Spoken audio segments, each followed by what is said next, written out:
Manoj sir जी। पंकज भाई हाँ। आपने यहाँ पहले तो सुन तो लिया होगा कि देसी बॉयज की जो है नहीं वो लेकिन एक बात डेफिनेशन क्या दे रहे थे? मैं इनसे कहना चाहूंगा जी कि मैं अपनी जकूजी में नहाता हूँ।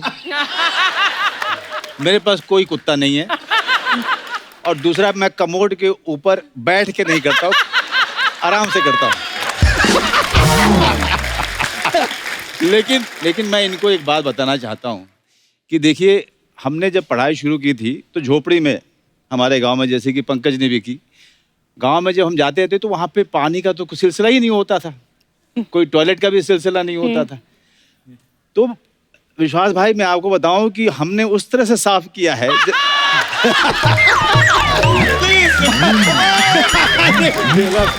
अब आपको बताता हूं। नहीं सुनिए, जानना है आपको, जानना है ना। अब चूंकि डॉक्टर साहब ने अब बात छेड़ दी तो दूर तक जाएगी हैं? अब आप सोचेंगे कि पानी है नहीं और आप फिर साफ कैसे करें? तो क्रिएटिविटी गांव के लड़कों में बहुत ही कमाल की होती है। दिख रही है। जमीन पे बैठिए और ऐसी जगह देखिए जहां धूल हो। ऐसे नहीं कहते, मिट्टी से जुड़े हुए कलाकार। और उसके बाद ऋतिक रोशन के स्टेप कीजिए।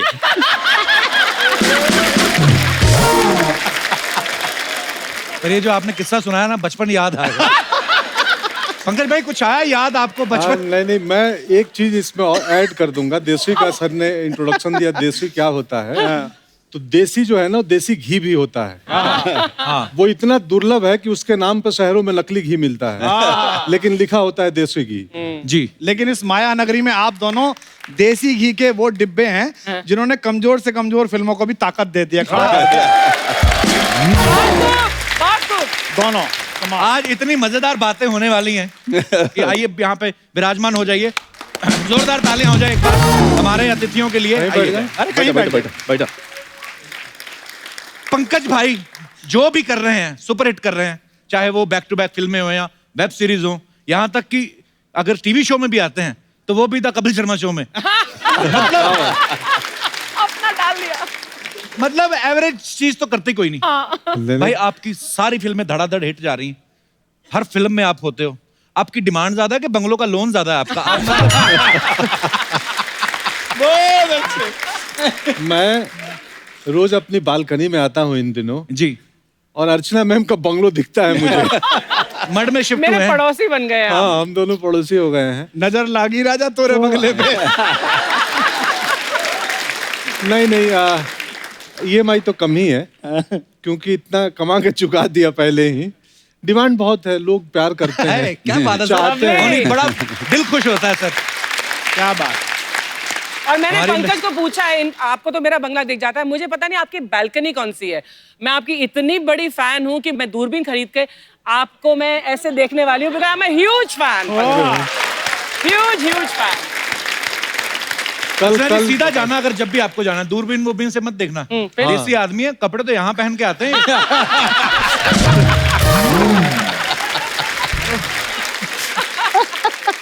भाई आप फिल्मों में जब किरदार करते हो बड़े मजेदार होते हैं और इतने भोले दिखते हो आप सच्ची में भोले हो भाई के गुन्ने हो आप? मैं सच में भोला ही हूँ। मतलब मैं जब आप दोनों बात शुरुआत में कर रहे थे तो विंग्स में बैठे मैं डर रहा था कि मैं जाके बोलूंगा कि मेरी धड़कन 72 नहीं 84 की थी। क्योंकि हमें आदत नहीं है। आप कितने कमाल की बातें करते हैं, मुझे लगता है क्या बोलें। आप ये जो बोलते हैं यही बड़ा प्यारा लगता है सब। अरे इसी का ही तो मजा आ रहा है। बहुत अच्छा। मनोज सर और पंकज भाई बिहार से हैं, आप यूपी से हैं, कुमार भाई, अर्चना जी भी यूपी से हैं। अच्छा, कोई दौर होता था यहाँ पे पंजाब का बोलबाला होता था आज बिहार यूपी जिसको चाह दिया ना, हाँ, वो केंद्र में सरकार बन जाती है।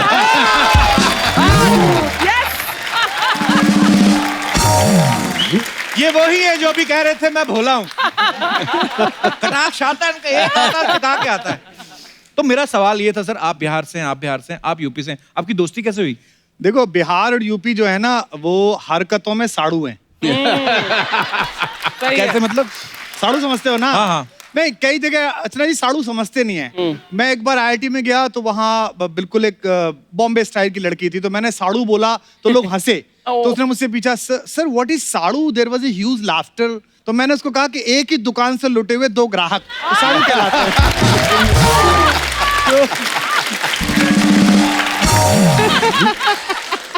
पर नहीं, हम लोग साड़ू हैं। पर देखो, वैसे सच बात यह है कि मनोज भाई से मेरी दोस्ती हुई पोइट्री की वजह से। अच्छा जी। दिनकर जितना इनको याद है। और अभी मैं एक बात कन्फेस करना चाहता हूं आज कि एलजीबीटी राइट्स पर मेरे विचार एक टिपिकल हिंदुस्तानी जैसे थे। यानी कि मैं स्वीकृत होना चाहता था, मैं सहमत होना चाहता था, लेकिन मेरी पुरानी मान्यताएं, कस्बे गांव में हुई बातें, मजाक, वो सब आगे आती थी। लेकिन आज मनोज भाई मैं ये कन्फेस कर रहा हूँ कपिल के शो में कि जब आपकी अलीगढ़ मैंने पहली बार देखी, वाह, उस दिन से मैंने रेस्पेक्ट करना शुरू किया कि हर आदमी का अपना राइट है। और इनसे दोस्ती हुई मसान के दौरान। हमारी इनकी एक कॉमन दोस्त हैं, उन्होंने हमको कहा कि आप फिल्म देखने के लिए आइए। तो मैं फिल्म देखने के लिए गया था और ये सोच के गया था कि कोने की सीट से बैठ के निकल जाऊंगा। अच्छा जी। तो प्रोड्यूसर साहब ने कहा कि आप बैठिए, पास बैठिए। बट वो फिल्म शुरू हुई और मैं यूं बैठा रह गया और पीछे गया ही नहीं। बड़ी और कमाल उसमें की जब जब ये आए, वो अष्टभुजा देवी से बातचीत करी, वाह। वो इतना कमाल था, मुझे लगा ये आदमी तो अपना है, ये आदमी तो अपने घर के आसपास का है। तो दोस्ती हो गई। मैं अब हम चूंकि इन्होंने हमारी बहुत तारीफ कर दी है और किताब का विमोचन इनका है, तो मुझे और पंकज को ये मौका मिलना चाहिए कि हम कुछ दो बातें इनके बारे में करें। जी जी प्लीज सर। क्योंकि ये जब आए हैं तो मौका हमारे लिए थोड़ा सा मुश्किल है। हमें बीच बीच में ना रास्ता देखना पड़ता है। सही है। अरे यहाँ बहुत चलो। देखिए भैया, ऐसा है ना कि एक आदमी जो पहले कवि हो, हाँ।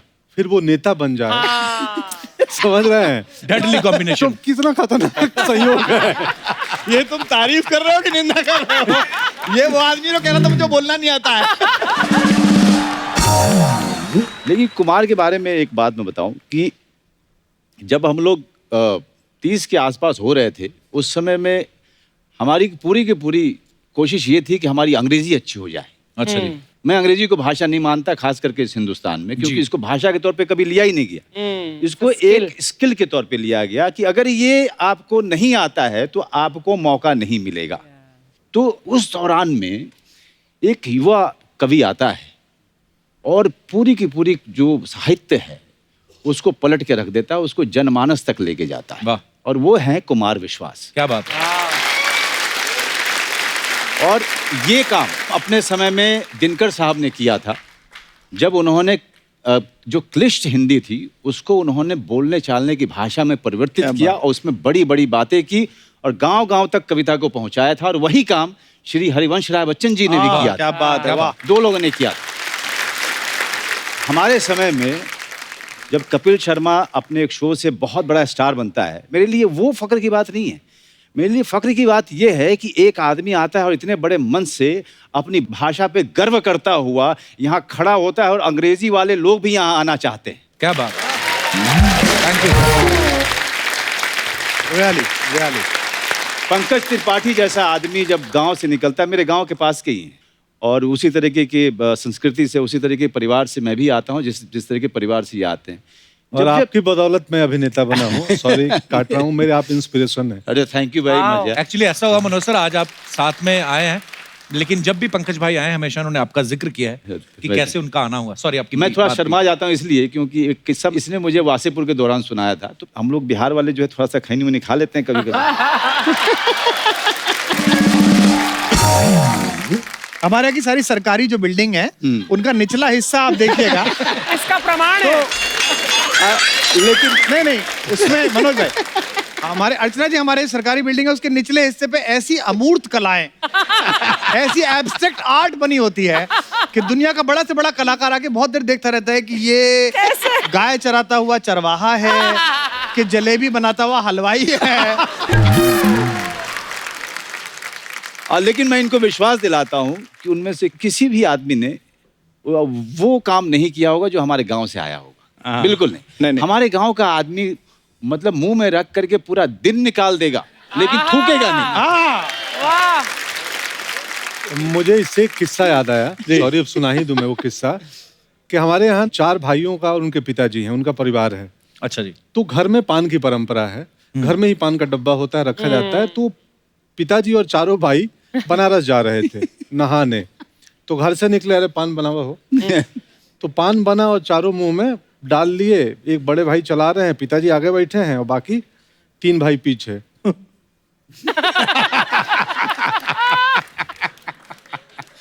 4 घंटे निकल रहे हैं, कोई किसी को बोल नहीं रहा है। तो चाय पीने के लिए कहीं रुक जाओ। तो ऐसे करके आधे घंटे बाद इशारों में गाड़ी एक ढाबे पे रुकी। फिर ढाबे के पीछे गए और सब धरती के लाल हुए। खैर, लेकिन मनोज, तुम्हारा वो वाक्य पूरा नहीं हुआ। तो एक बार मुझे इन्होंने वासेपुर में बताया था, सर्दी की सुबह थी, हम लोग बैठे हुए थे अपने अपने कॉस्ट्यूम में। तो इन्होंने कहा कि भैया आपको याद है आपका चप्पल गुम हो गया था? मैंने कब?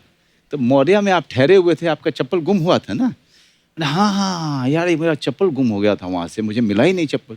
तो वो मैं लेके चला गया था। Really? So sweet यार।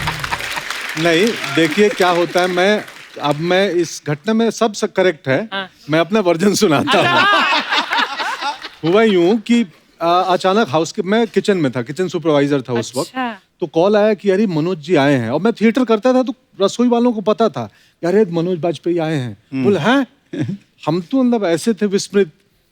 तो मैं बोला यार, उनके रूम से कोई भी ऑर्डर आए ना, रूम सर्विस को बोला तो मुझे बताना सीधे कि क्या चाहिए। तो खबर आई कि एक सूप चाहिए और सेव एप्पल चाहिए।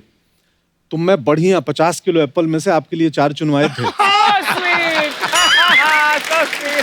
कि थोड़ा भी उसमें कहीं दाग धब्बा कुछ नहीं हुआ। अमूमन होटल में अच्छे होते हैं, बट उसमें भी मैं बेस्ट ऑप्शन निकलवा के और बढ़िया से उसका रैप वैप करा के और रूम में भेजा। और बोला कि उनको, जो वेटर गया, कि उनको बोलना एक लड़का है मिलना चाहता है थिएटर का, 2 मिनट में मिल लूं। कट्टू मैं गया, भैया से मिला कि प्रणाम, मैं भी थिएटर करता हूँ, पैर वैर छुआ। और ज्ञान भैया बैठे थे, ज्ञानदेव भैया भी। मैं निकल आया। अगले दिन सुबह में ये चेकआउट करके एयरपोर्ट गए, चले गए। तो आम तरह पे बड़े होटलों में आपका कोई छोटा मोटा चीज छूट गया तो हाउसकीपिंग डिपार्टमेंट में वो इत्तला की जाती है। तो इनका एक हवाई चप्पल स्लीपर छूट चुका था। तो हाउसकीपिंग वाले ने बोला, अरे तुम्हारे मनोज बाजपेयी गए हैं, चप्पल छोड़ दिए यहीं पे। मैं बोला, भाई उसको जमा मत करो, मुझे दे दो। क्यों? क्योंकि एकलव्य की तरह अगर मैं इनके खड़ाऊ में अपना पैर डाल लूंगा। हाय हाय हाय हाय।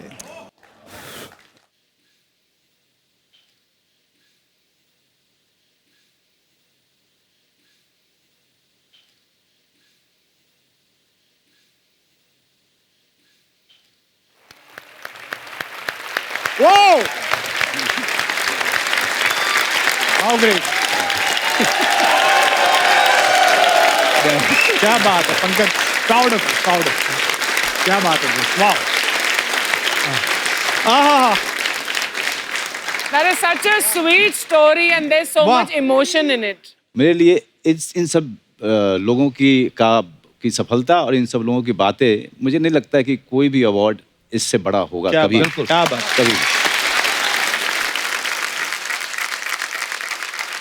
मैं ये जो यहाँ हुआ है, यहाँ होता नहीं है। कपिल शर्मा शो में ये नहीं होता है। लेकिन मुझे मुनव्वर राना साहब का एक शेर याद आ रहा है। जी प्लीज। कि खुद से चलकर नहीं ये तर्जे सुखन आया है। वाह। खुद से चल के नहीं ये तर्जे सुखन आया है, पांव दाबे हैं बुजुर्गों के तो फन आया है।